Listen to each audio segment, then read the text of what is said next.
Obrigado. Oi, oi, oi.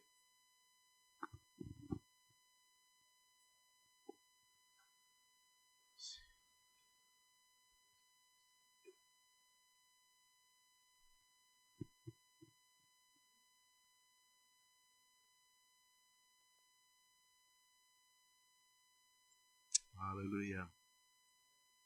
Gostei muito dessa, uma das últimas linhas. Se temos Cristo e apenas Cristo, nada mais no mundo. Não vamos precisar de nada mais no mundo. Aleluia.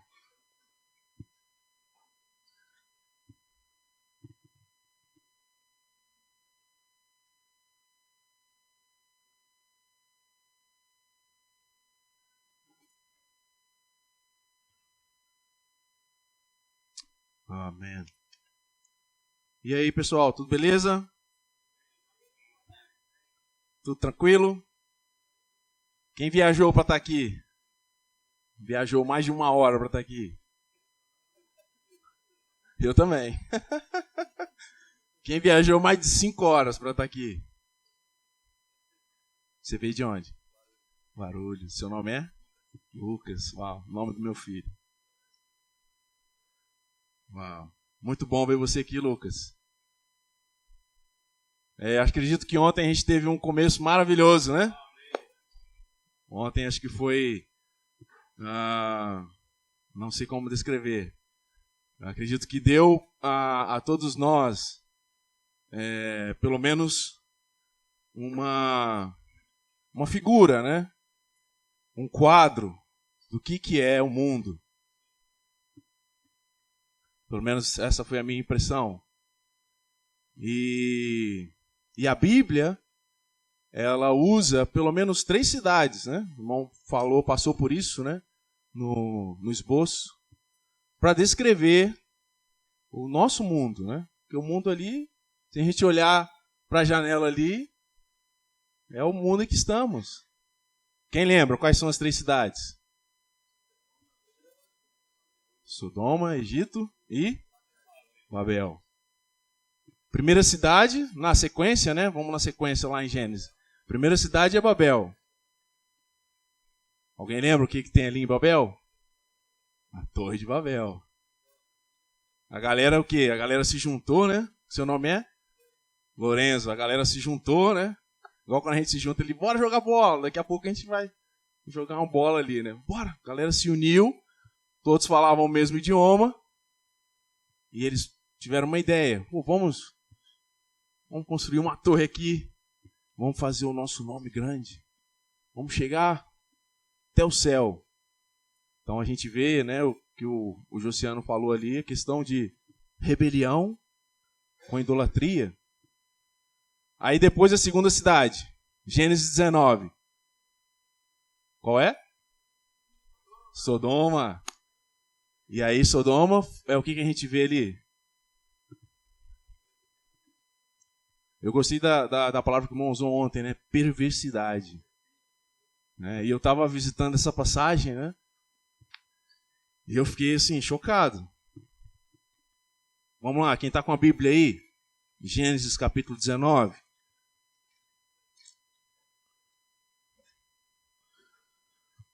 Eu não vou ler toda a passagem, até porque essa parte inicial é só para reforçar, para repetir esse encargo. Mas olha só o versículo 7 e 8. Alguém pode ler para mim? Leia, Roberto. Está com ele? Está em espanhol? Tiago, lê, por favor.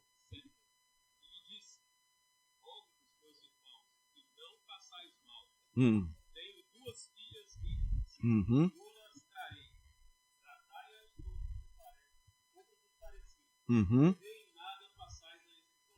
Em outras versões, o versículo 7, ele fala assim, Ló falando para o pessoal que estava lá de fora. Não façai essa perversidade. E o versículo seguinte, olha a proposta que ele faz. Vocês se deram conta?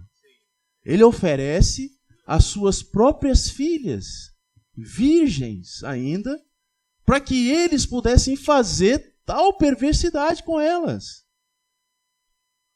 Vocês Vocês pararam para ver o absurdo que ele fez? Aí entra o que o Marcos falou ontem. Ló estava ali e o seu conceito já estava degradado, já estava pervertido. Era normal. Provavelmente ele via aquilo ali todo dia, né? Na praça, escutava todo dia na praça, lia todo dia no jornal, na internet, aplicando hoje, né? A gente lê isso e vê isso toda hora, no Big Brother, né? E aí a gente vai o quê? Se acostumando, sabe, jovens? Teve uma vez, eu vou contar uma experiência para vocês, eu estava com um jovem, visitando ele, estava na praça, na verdade eu encontrei ele, né? E aí veio um amigo, eu identifiquei como amigo, e quando ele se aproximou, eu cumprimentei ele, boa tarde, e quando o amigo foi cumprimentar o jovem, ele abraçou e deu um beijo. Eu tentei disfarçar, mas eu não consegui, eu fiquei, né? Na verdade, o amigo tinha tendências, né, homossexuais. Isso o jovem me contou depois. E aí ele simplesmente falou assim: todo mundo faz, com relação ao cumprimento, né? Todo mundo faz, normal. Então como que nós precisamos tomar cuidado com o que nós vemos, com o que nós ouvimos e com o que nós fazemos? Para mim foi repulsa. Não. Se bem que no Brasil o negócio é um pouco, né, a nossa cultura é mais, né, do toque, do abraço. E aí é um cuidado que nós temos que ter, toque, principalmente com alguém do sexo oposto. Mas na nossa cultura isso acabou ficando banalizado. Então, depois eu conversei com um jovem, mas ele também percebeu que eu fiquei impressionado, né? Mas é o que nós estamos vendo, a perversidade já está, né, no seu máximo, né? Assim como em Sodoma. Na verdade, hoje, acredito que todas as cidades podiam ser renomeadas, né, Gilfran? Eu moro onde? Eu não moro em Vila Velha, eu moro em Sodoma. Sem brincadeira. E a última cidade, já em Êxodo, o Egito. E aí o Egito traz a questão do desfrute e prazer. Vocês lembram por que eles foram para o Egito? Alguém lembra? Por que a galera toda desceu para o Egito? Por causa de quê? Por causa de comida. Quem não gosta de comer? Ontem um macarrão com a carne ali, né? Oxe, tá uma delícia. Hein, Du? Eu comi sem brincadeira, uns 2 pratos ontem, velho. Uau! Tava uma delícia. Ou seja, prazer. Né? E eles foram ali e acabaram ficando o quê? Morando ali. Se estabeleceram ali.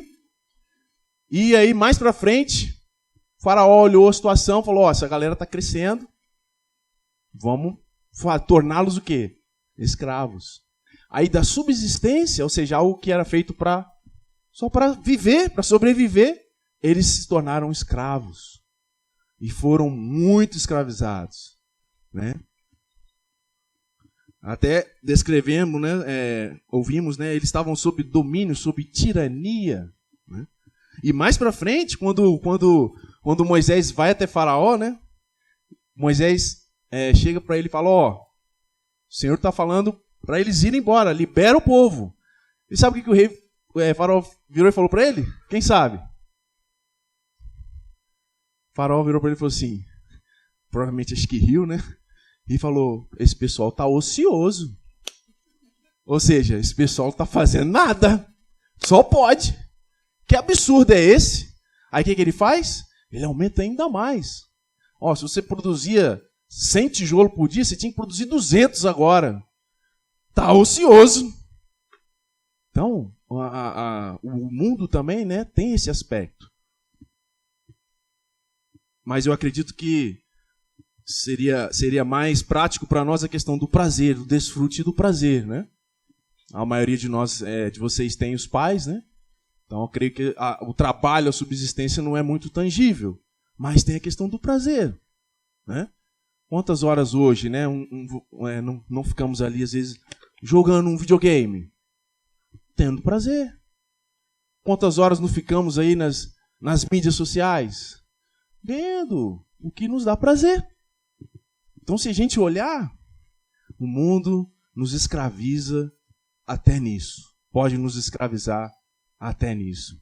Então, eu acredito que vendo ou tendo essa vista, esse cenário do mundo, esse cenário preto, né? Igual aqui, ó, o fundo preto, né? Agora a gente vai chegar na mensagem número 2, que é a necessidade que o Senhor tem de ter uma pessoa preparada. O cenário estava negro, né? O pano de fundo era negro. O povo estava em agonia, clamando, Deus, socorro! Em Êxodo fala que estavam clamando por socorro divino. Então Deus atentou a isso e ele, eu preciso de um Salvador para esse povo. Eu preciso de qual é o nome dele?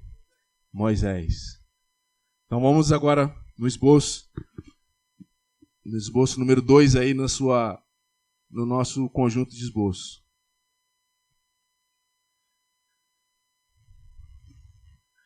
Então, os jovens, o nosso, vou dizer assim, o nosso sentimento, a nossa mensagem aqui nessa sinopse, nesse esboço 2, é que nós precisamos de uma nova consagração.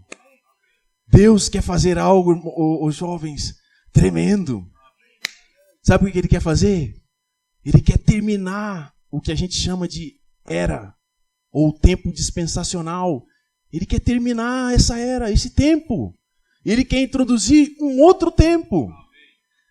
E o tempo ali em Êxodo de Moisés é a mesma coisa. Ele estava por terminar uma dispensação e ia começar outra. E ele precisava de Moisés. E eu sinto que nós precisamos de nos consagrar nesse final de semana. Senhor, eu me consagro a Ti. Senhor, me torna útil. Senhor, me torna um Moisés. Claro que agora o Senhor não precisa de só um, o Senhor precisa de vários. É o que a gente costuma dizer, é um Moisés coletivo. Senhor, me dá as experiências que eu preciso ter para ser uma pessoa preparada.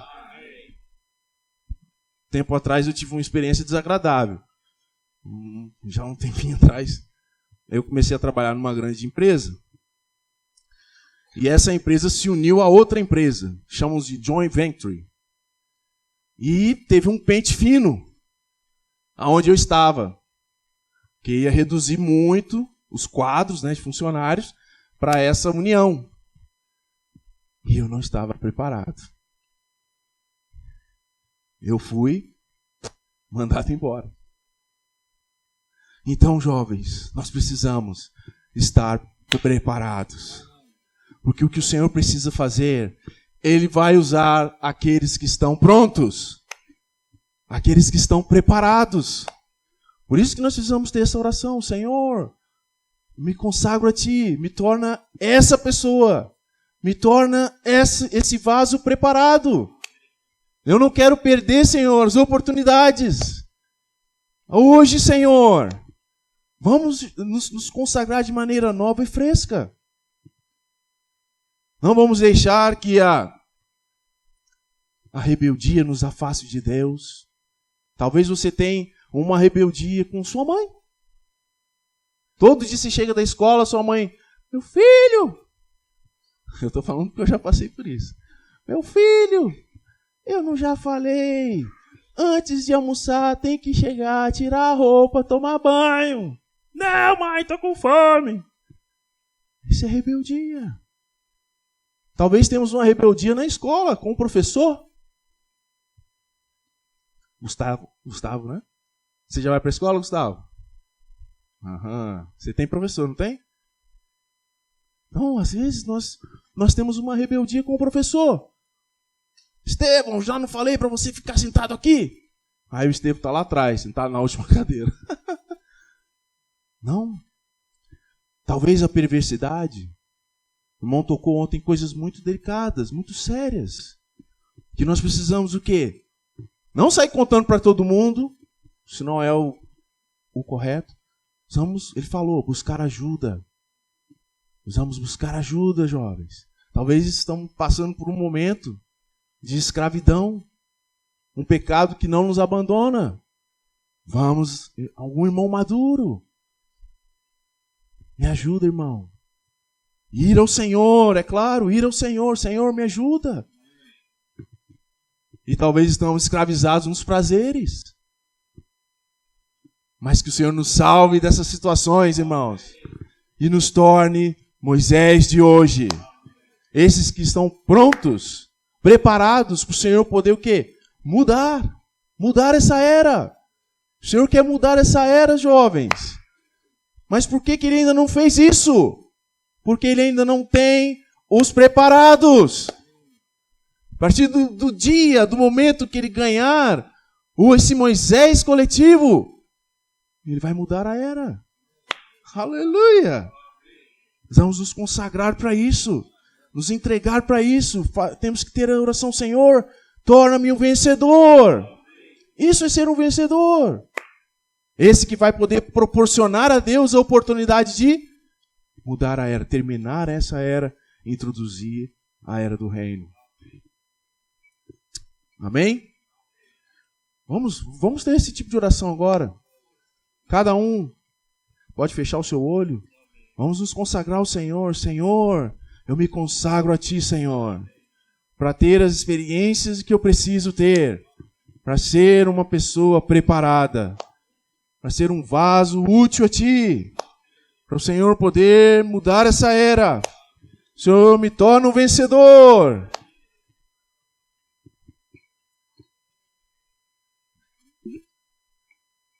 Os que nos usurpam, né? São o quê? Substitutos de Deus. Né? Se a gente parar para olhar, substitutos de Deus. E ontem o Marcos deu uma definição preciosa, eu até anotei, acerca da economia de Deus. Cristo pode satisfazer todas as minhas necessidades. A gente pode ter esse tipo de oração todo dia. Senhor, hoje que Tu possas satisfazer todas as minhas necessidades. Se tivermos esse tipo de oração diária, nossa experiência muda. Senhor Jesus. Vamos lá, mensagem 2, título: Deus chama a pessoa preparada. De novo, Deus chama a pessoa preparada. Amém. Vamos ler o Gris Romano 1 juntos. Em Êxodo, vemos que Faraó manteve os filhos de Israel em escravidão e procurou matar todos os meninos nascidos de mães hebreias. Em tal situação, havia a necessidade urgente de um Salvador, Moisés. Uau. Que situação, né, irmãos? Tenebrosa.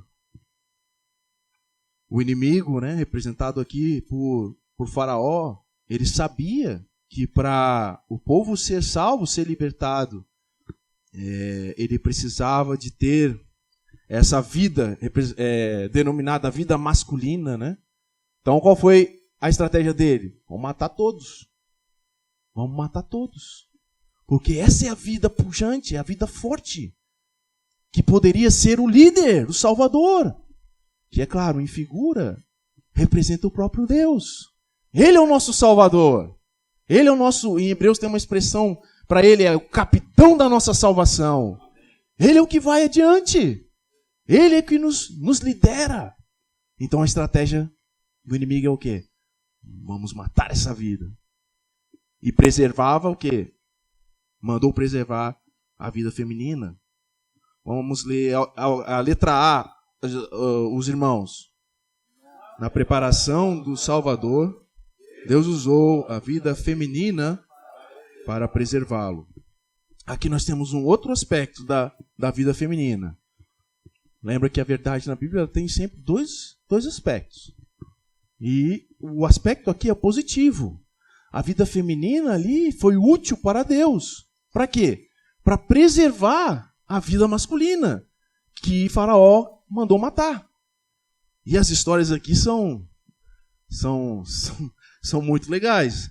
A primeira aparição é no capítulo 1 de Êxodo, quando ele menciona, né, as parteiras. Quem tiver aí com a sua Bíblia, capítulo 1, a partir do versículo 15. O rei do Egito ordenou a elas, quando nascer homem, você vai matar. E quando nascer menina, você vai deixar. Eu tive 2 parteiras. Quer dizer, perdão. Deixa eu falar de novo. Eu tive 2 irmãs como parteiras. Minha mamãe e minha vovó. Foram irmãs que me preservaram por muitos anos. Até hoje eu lembro, né? Na idade de vocês, né? Quando eu ia pro tempo de verão, né?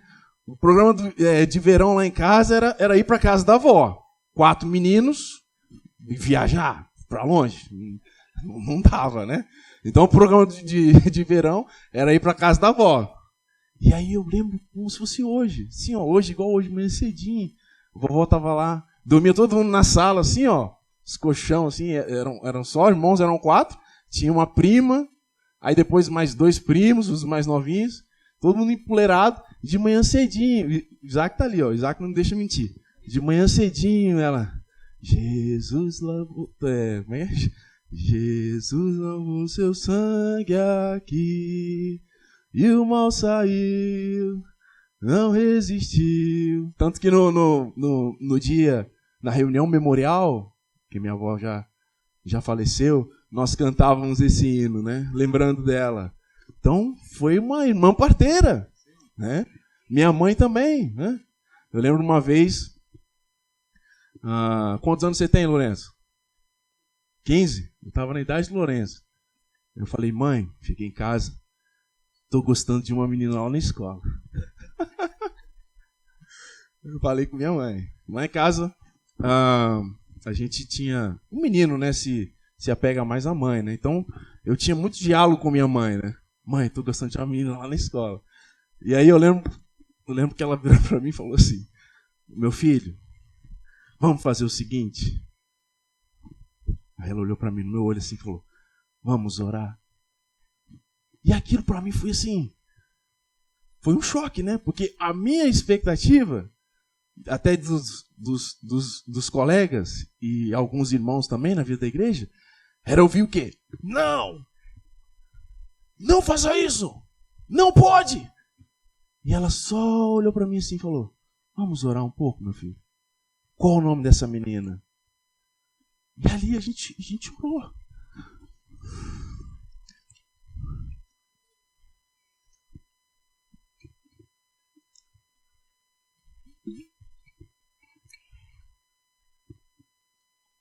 E eu fui guardado. Depois eu descobri que essa mesma menina tinha ligações com candomblé.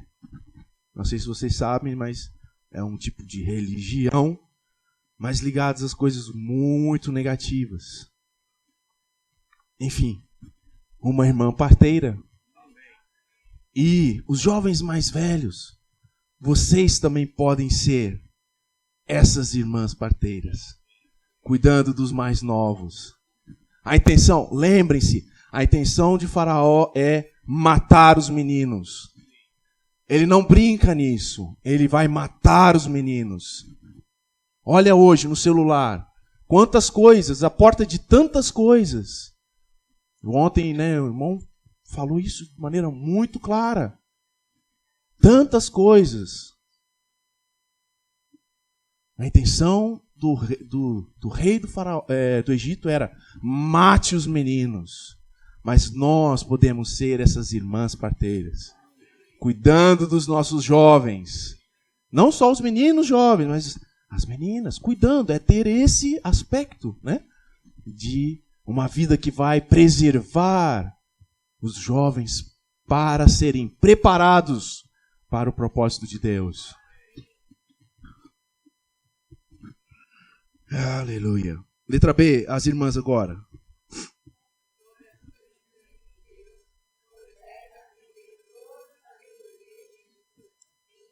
Estava no palácio real como filho da filha de Faraó. Interessante que ele coloca, né? O filho da filha de Faraó. Talvez na escola ele tinha esse apelido, né? Aí chegou o filho da filha de Faraó, né? Mas aqui, jovens, é um outro aspecto muito importante, né? É com relação a termos, a aprendermos a sabedoria mais elevada que hoje nos é possível. Nós temos que ter isso.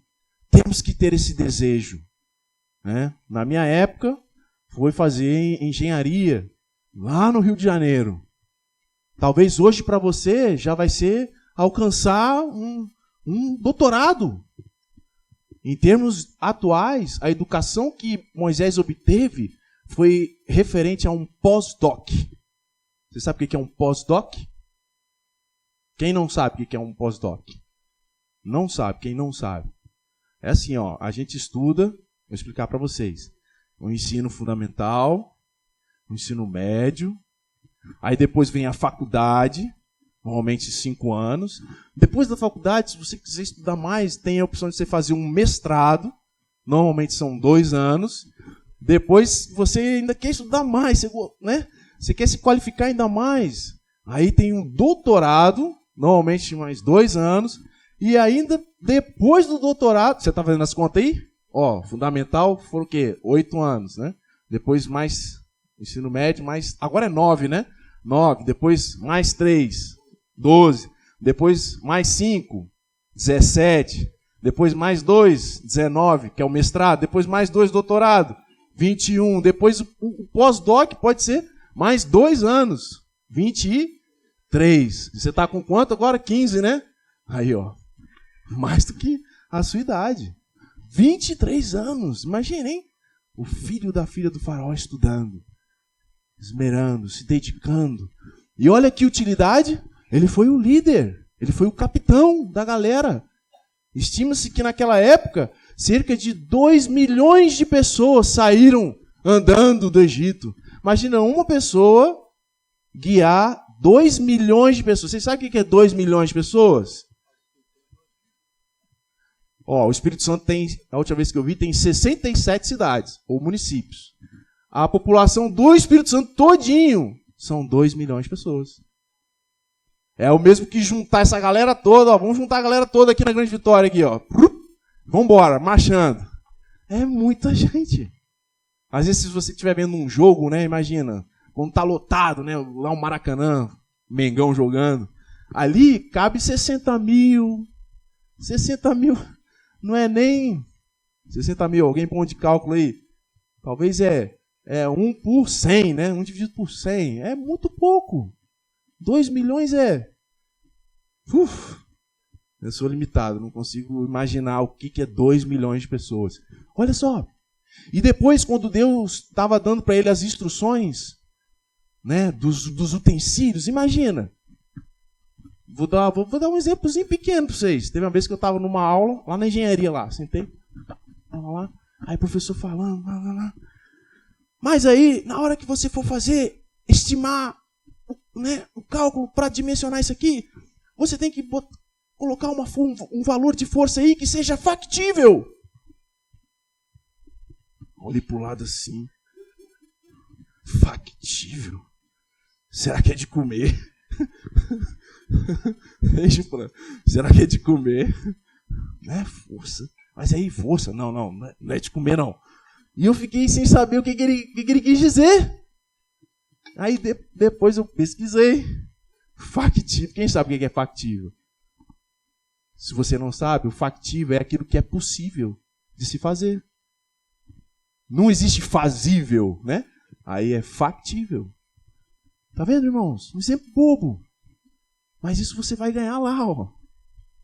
Estudando, aprendendo novas palavras, novos conceitos, novas, filosofias. Isso vai te preparar para ser alguém útil para o Senhor. E junto com esse aspecto de construção, tem também, eu só vou mencionar, o outro aspecto de desconstrução. Depois ele foi rejeitado. Ele foi lá tentar salvar, quem lembra dessa passagem aí, Ele foi lá tentar salvar o seu amigo, 2 irmãos estavam brigando, 2 judeus. Aí o camarada falou para ele assim: quem te constituiu o juiz aqui, rapaz? Ou você vai querer me matar igual você matou o egípcio ontem? Aí Moisés se sentiu o quê? Eu fui rejeitado aqui. Provavelmente o faraó já sabe e vai matar, vou embora. Aí ele foi embora. Mas isso é detalhe para um outro momento. É a letra C, Moisés, eu vou ler. Moisés teve uma preparação adicional ao ser rejeitado pelos seus irmãos. Letra D, irmãos. Moisés pagou um preço para se posicionar com o povo de Deus, preferindo sofrer aflição com o povo de Deus, ao invés de ter um desfrute temporário do pecado. Esses são versículos no capítulo 11 de Hebreus, versículos 24 a 27. São versículos preciosos, mas eu não vou lê-los aqui. E duas palavras ali. Não, eu vou abrir para ser fiel. Eu vou ler brevemente para vocês. Capítulo 11 de Hebreus, versículo 24 a 27. Pela fé, Moisés, quando já tinha crescido, recusou ser chamado filho da filha do faraó, preferindo ser maltratado junto com o povo de Deus a desfrutar, olha que frase, os prazeres transitórios do pecado, considerando a desonra de Cristo uma riqueza maior que os tesouros do Egito, porque contemplava a recompensa. Pela fé abandonou o Egito, não temendo a ira do rei, pois permaneceu firme como quem vê aquele que é invisível. Aqui já existem expressões do Novo Testamento, expressões que a gente usa hoje, não naquela época. Mas aqui chama a atenção que ele preferiu ser maltratado. Aqui é uma escolha. Ele preferiu ser maltratado, junto com o povo de Deus, a desfrutar os prazeres transitórios do pecado. Não porque ele era forte, não porque ele era super, agora tinha um pós-doc. Não! Mas olha o versículo seguinte, considerando, ou seja, ele estava calculando, essa palavra aqui ele tinha por estima, grande estima, a recompensa. E é isso que deve nos estimular hoje. Nós temos de ter por grande estima a recompensa. E nós vamos recebê-la ou não, ganhá-la ou não. E preste atenção, é diferente de salvação. Salvação ela é um ato. Creu e for batizado, salvo. Mas a recompensa, ela vai depender de como hoje vivemos. Uau! Se vamos preferir desfrutar os prazeres transitórios no pecado, ou se vamos estimar, como quem contempla a recompensa. Vamos contemplando como é precioso, como é valioso, não se compara.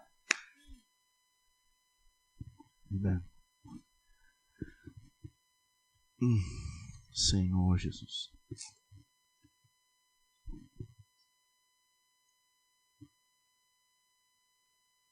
Letra E, as irmãs.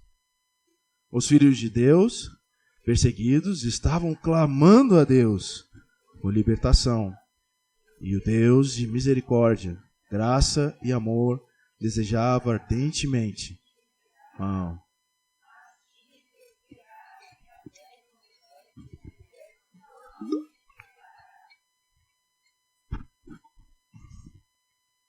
eu mencionei, agora eu tô lembrando, né, que eu acabei que mencionei só o caso das parteiras, né, nesse trajeto de preparação, né?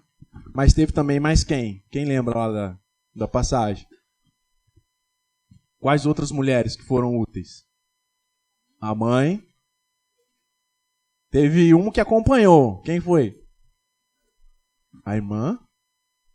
E a última. Mais quem? A filha do faraó. Interessante que a irmã acompanhava, né?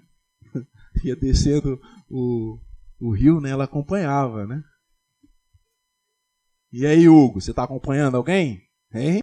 Às vezes tá descendo o rio, né? A gente, opa, ali não. Não vou não. Não posso, né? Aquilo ali não é santo, eu sou santo, né? Nossos conceitos, né? A irmã não, a irmã ia acompanhando para ver onde ia, onde estava indo, né?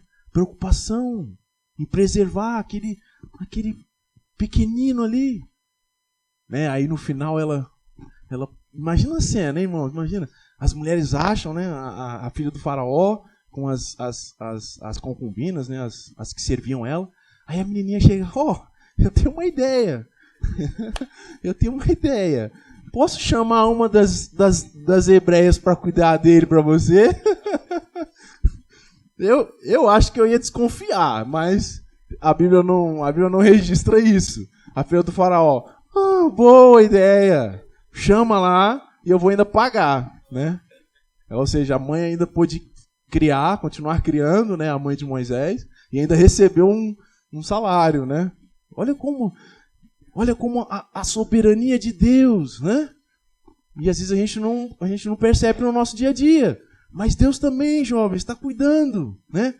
Coloca, né, um irmão para cuidar de você nesse sentido. Você às vezes se sente perdido, aí o irmão te liga, né? Às vezes você está confuso, né? Aí você vai lá, o irmão te visita, ou você visita o irmão. Como o Senhor cuida de nós. Como o Senhor cuida de nós. Senhor. Agora Romanos 2, todos juntos.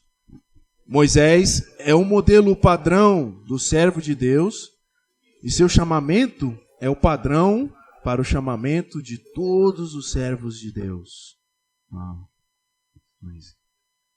Letra A. Irmãs agora, letra A.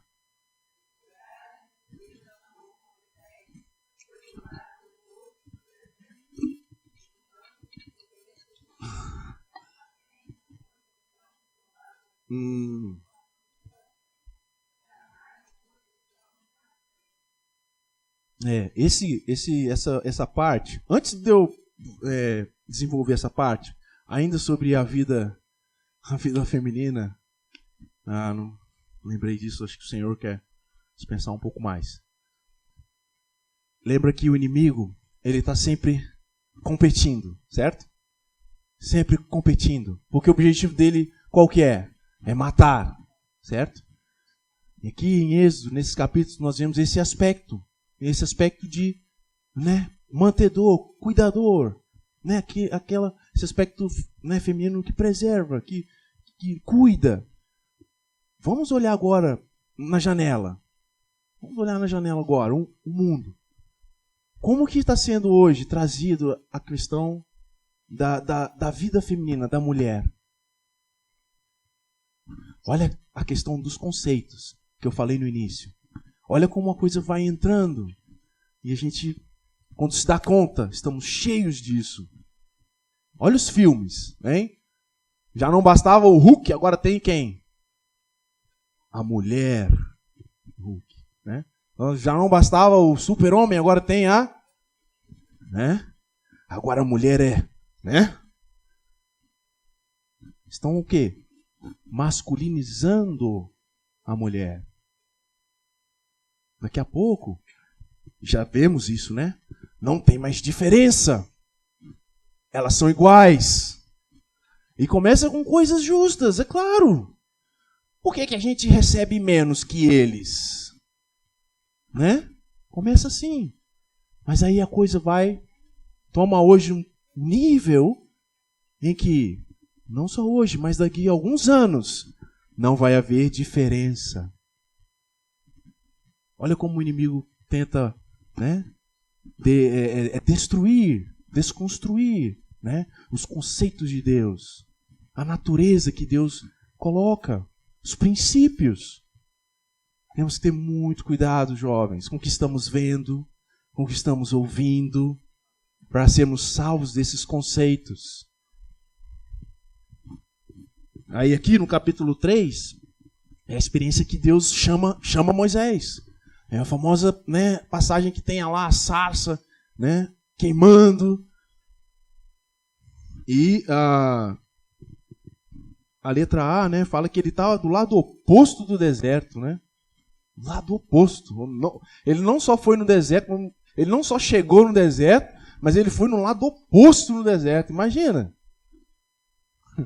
Se eu chegasse no deserto, né, pô, cheguei no deserto. Tá bom, né, vou ficar aqui mesmo já. O desertão não tem mais nada, o que eu vou... Não, mas ele foi para o lado oposto. Sabe o que significa?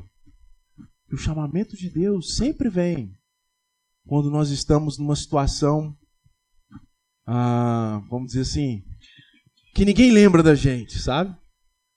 Numa situação em que nós estamos desanimados, nós tivemos decepções, né? A minha experiência de quando eu fui para o treinamento, estava nessa companhia, ganhando bem, me desenvolvendo. Aí, de repente, um projeto, queria fazer um mestrado. Já estava me programando para fazer um mestrado pela empresa. Aí, de repente, você vai ser mandado embora. Eu fui para o outro lado do deserto. Né? E naquela situação caótica, e agora o que eu vou fazer? O Senhor me chamou para ir para Cacupé, Paraguai. Fui chamado. Não fui chamado no início, não sei porquê. Talvez eu não iria responder. Ia estar satisfeito lá no meu trabalho, na minha profissão. O Senhor sabe, irmãos, de todas as coisas. Letra B, todos juntos. O chamamento de Deus vem de uma sarça, está em chamas e não é consumida.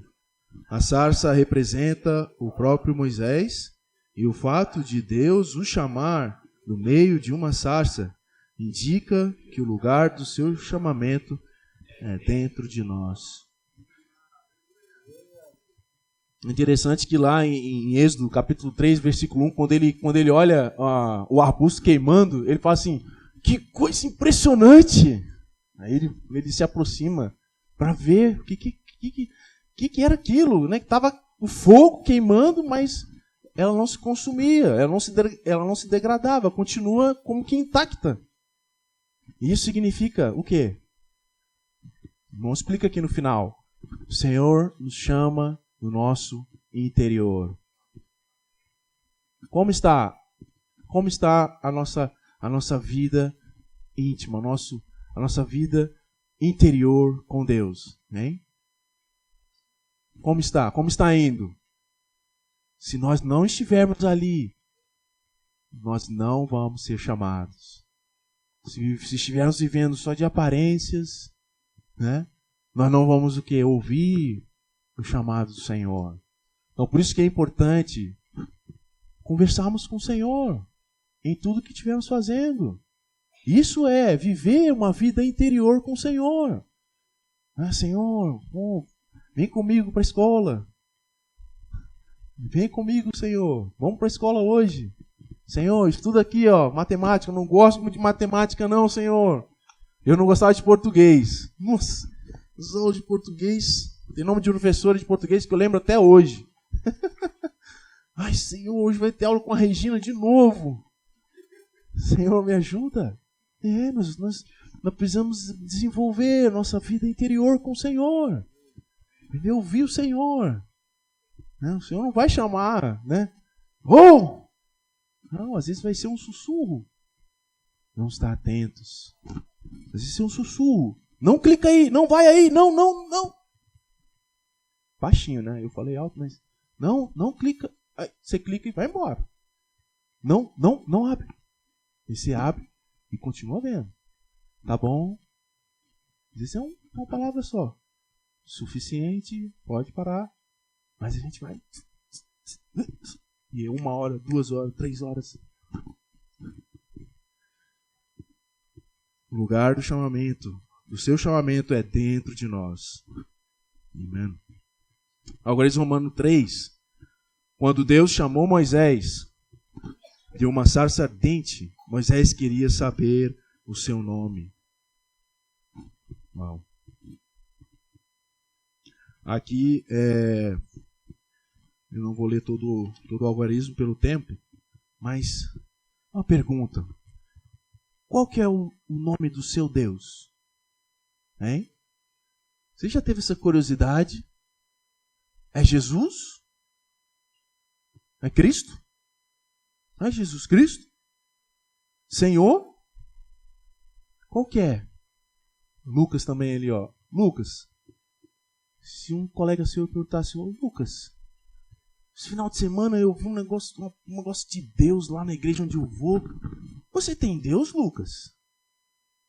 Qual que é o nome dele? Hã? E aí, o que você vai falar? Isso é algo, irmãos, do nosso relacionamento, da nossa intimidade com Deus. Temos que ter, né, essa vida, esse andar com Deus. A ponto, eu acho que um dos nomes do Deus de Moisés era fogo, hein? Que ele viu uma sarça em fogo, né? E a voz saía do fogo, então, Deus é fogo. Acho que Paulo cita isso também, né? Deus é fogo consumidor. É o mesmo Deus. Agora, Romanos 4. Uma pessoa que é chamada por Deus deve conhecer o propósito do chamamento de Deus. Letra A, irmãos. O chamamento de Deus, negativamente, é libertar o povo escolhido de Deus da usurpação e tirania de Faraó e do Egito. E o lado positivo, irmãs? O propósito do chamamento de Deus, positivamente, é levar o povo escolhido de Deus à terra de Canaã. Terra que mana leite e mel, significando o Cristo todo inclusivo. Aí volta a frase, né, que eu citei do irmão no início. Cristo pode satisfazer todas as nossas necessidades. E aqui, especificamente nesse ponto, eu não vou me estender muito, que a gente tem algo especial preparado sobre esse ponto aqui, na próxima sessão. Mas nós precisamos ser pessoas consagradas a tal ponto. Senhor, aí vai ser a segunda parte daquela oração que a gente fez no início. Senhor, eu quero conhecer o propósito do seu chamamento. Hein? Senhor, eu quero conhecer o propósito do seu chamamento. Em 2009, quando eu recebi um grupo de loucos americanos na minha casa, eu fiz essa oração. Senhor, eu também quero conhecer o propósito do seu chamamento. Resultado, fui para o Paraguai e fiquei 2 anos no melhor lugar dessa terra. E assim, vou afirmar para vocês, estou começando a conhecer o propósito do chamamento de Deus. Mas é um lugar excelente, onde nós, né, Gilfran esteve lá também, ó. Gilfran fez treinamento junto comigo lá. É um lugar onde você conhece o propósito do chamamento de Deus. E quando eu disse estou começando, estou tendo experiências, né? Tendo experiências. Amém. Que o Senhor nos dê esse coração, nos dê esse desejo. Senhor, eu quero ser essa pessoa preparada. Quero ser um que conhece o propósito do seu chamamento hoje, para que eu tenha tal vida que possa te proporcionar a oportunidade de terminar esse tempo e começar um novo tempo. Amém. Os irmãos vão nos dar a direção aqui do que fazer.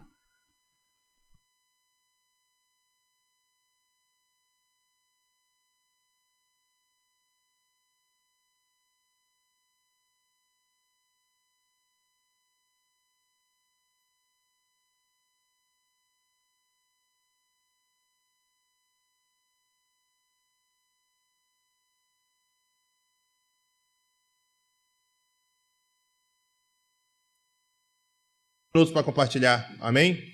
Pode vir, vem vir.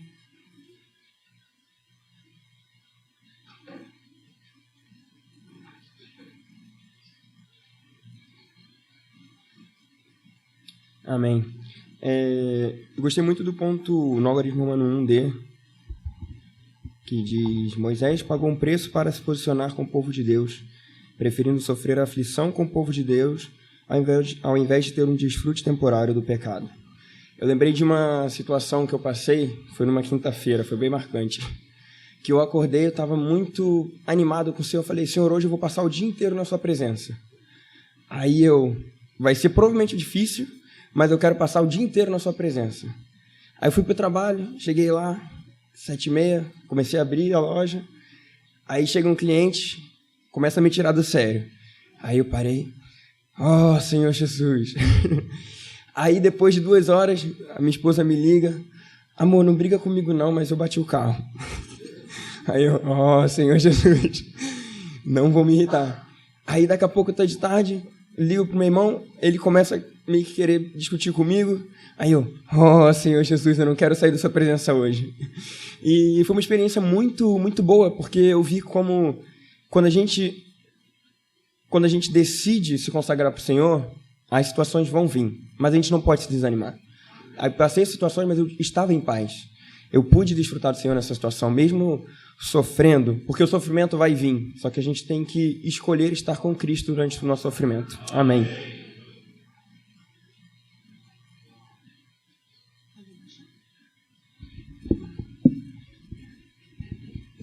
Eu compartilhar só uma experiência que eu passei essa semana, que é sobre escolha, né? E sempre a garagem lá de casa é muito apertada e eu não entro com o carro lá. E eu sempre observava o Júnior entrando, mas eu nunca tive coragem de colocar o carro lá dentro. É assim, de um lado ao outro é isso aqui mesmo, que já falou em casa sabe. E aí eu sempre observava, e o Júnior: vai, entra com o carro você um dia, e com medo.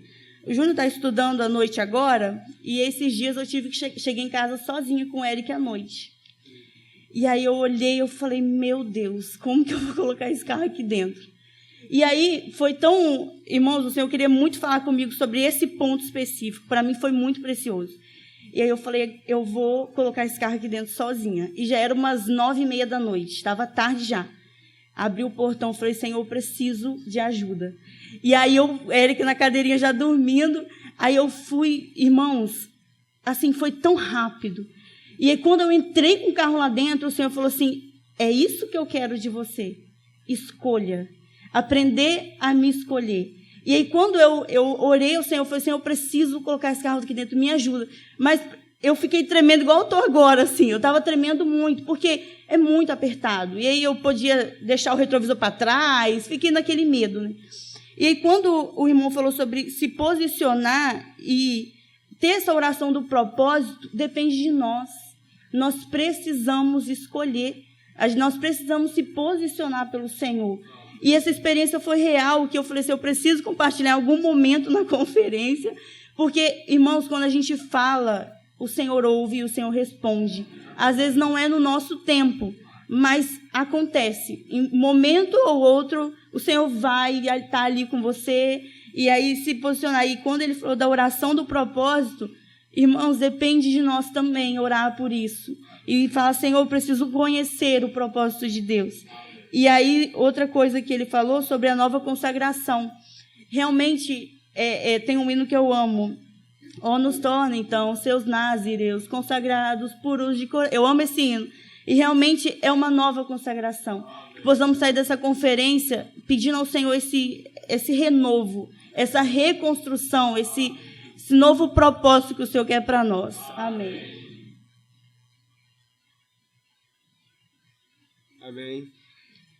Eu sou indica aquele que existe por si mesmo, é autoexistente, cujo ser não depende de qualquer outra coisa além de si mesmo.